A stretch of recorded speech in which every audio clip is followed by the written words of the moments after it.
Alright, so this is a fan I changed a few days ago. I think I have a video on it, I'm not sure. But when we look inside, there are the connections, and actually this is held on only by two little screws, but it came out without any effort. So it's like somebody already pulled it out one time and then and already broke them, and now it came to me and I changed the fan, but there was absolutely no connection. As soon as I undid the screws, the connector fell out. So what do you think? Is there any way to repair this? Probably, but the thing is, normally these are welded, spot welded, so connecting them with solder normally in automotive is not really recommended, especially connections like this. But now if we started, let's open up the fan, and for now I only see a possible screws here, which means we need to take up the blower wheel. The problem with this is that the wheel is balanced, and even if we attempt or have a chance of repairing it, then we need to get it back exactly in the same place, which will be hard. So the real question is, should you be doing this? I will not ever do this again, but let's see. So let's say I will make a mark like this, so I have a rough orientation of where the shaft should be. I have no idea how to do this. I have no idea than two screwdrivers, and this is how in the past we could take down these, of course not for repair, just for educational purposes, let's say so. So I will try to put one screwdriver here and one from the other way. Let me try to move this camera so maybe you can see something. Yeah, let's try it like that. So let's see, I will put the other one here and I will try to pry away the...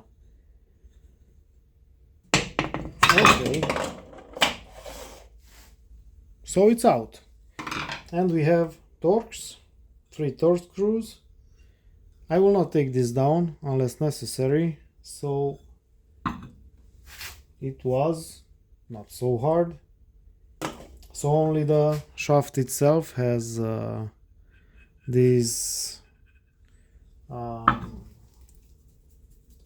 I don't have the word now for it, it doesn't come to my mind, so let me bring screw Torx and take them down. Okay, so this is the last screw, and I'm feeling a little bit of tension here, so let's see. Alright, so it pushed down, and what we have here, we have a spring. Alright, this look is interesting. Why it's like that? Very interesting pattern on them. I'm not sure why it's like that.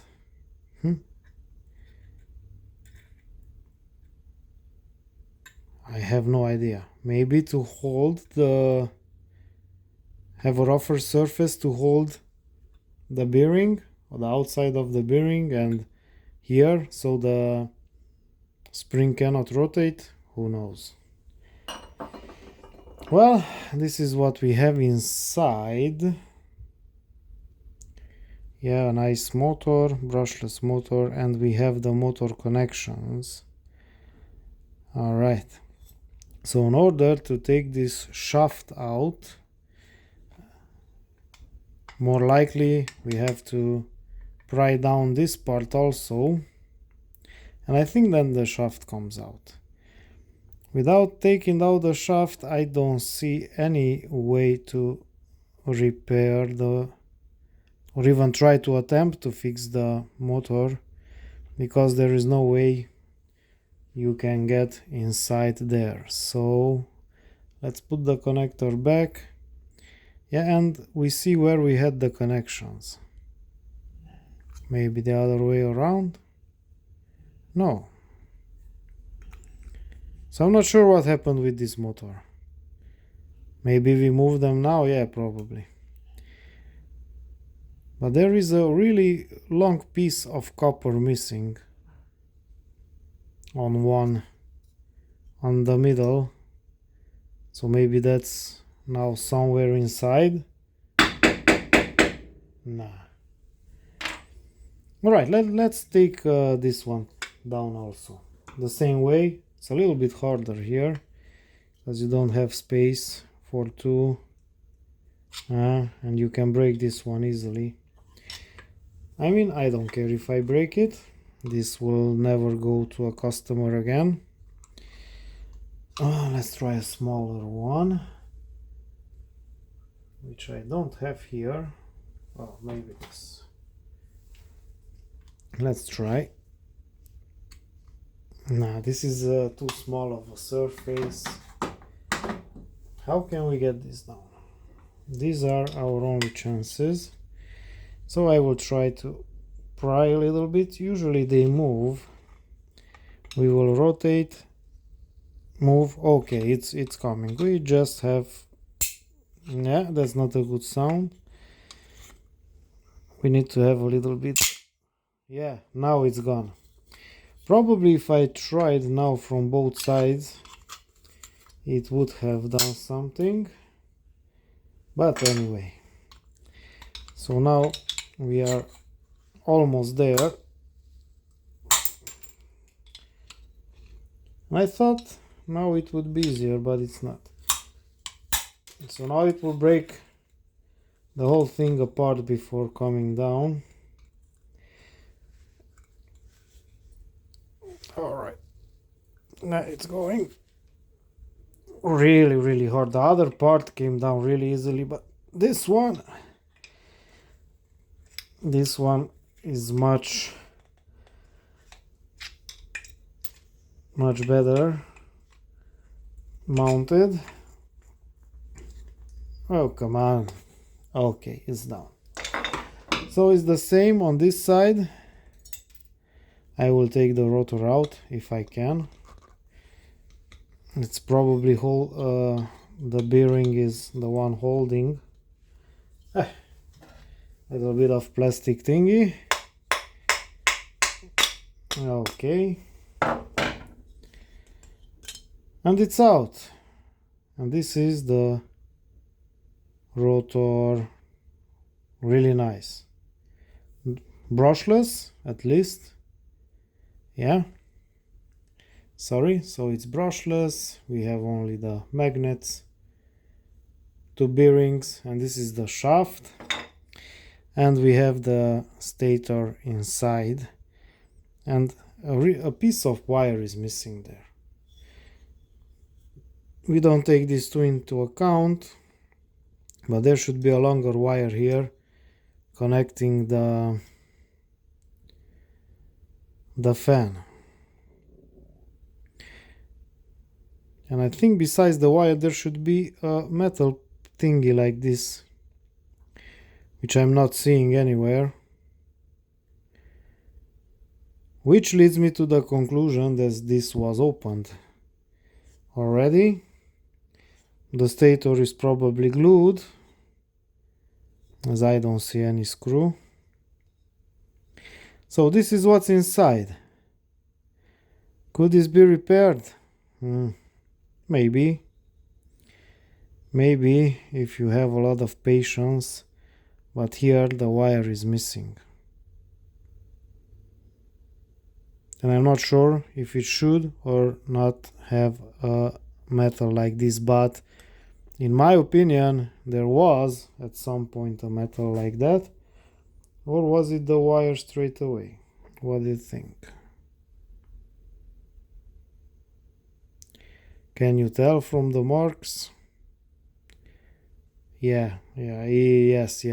So I'm not sure if you can see it, but it should be a metal like this also on the middle, which is not.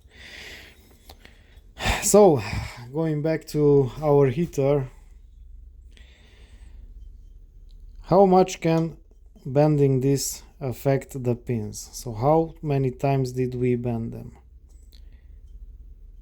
Let's say in the factory they push them down, and now once we pull them up. Is this a problem? So let's try to break one. I'm pretty sure it takes more than 2 or 3 bendings. Yeah, it's okay. Only now it broke. So we should be fine with one movement. Anyway, the customer has warranties, so I don't think there's a problem with the fan because now it's working outside. Really interesting. Maybe I should make this a separate video. Yeah. But from my side, we will go out. I will connect the fuel and test the heater. Really simple stuff here. Yeah. Actually, there's nothing that can break besides those metal thingies which connect to the winding. And you would ask, and also my question is the same, why this connector is not made in such a way that these pins are not moving. Let me find the tool here. Yeah, well, I don't know. Yeah, it's not that hard to move them. Not that easy, but not that hard. Normally they should not move, even if the guy from the assembly is pushing on them with the ECU. Yeah, it is what it is. So anyway, there are very few problems with this kind of stuff, so maybe from time to time somebody from the production puts the ECU on one side and then we have this problem. Okay, let's go out and test the heater with fuel and everything.